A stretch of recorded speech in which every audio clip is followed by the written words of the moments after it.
1 минутта дайын болатын асқабақтан жұмсақ әрі қытырлақ запеканка дайындайтын боламыз. Рецепті соңына дейін қарап көріңіздер.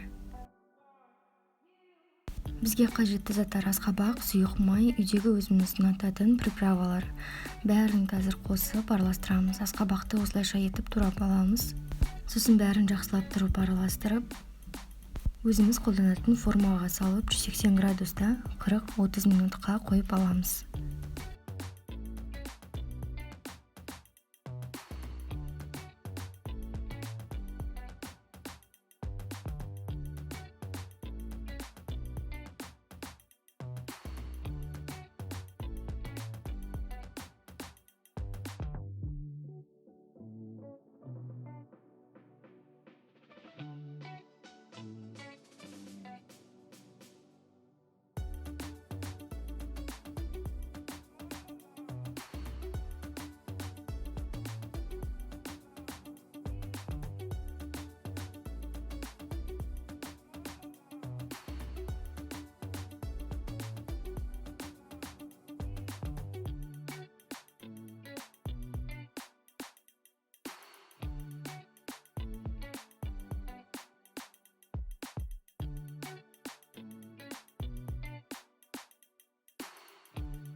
Осындай дәмді ас шығады, міндетті түрде жасап көріңіздер. Каналға тіркелуді ұмытпаңыздар.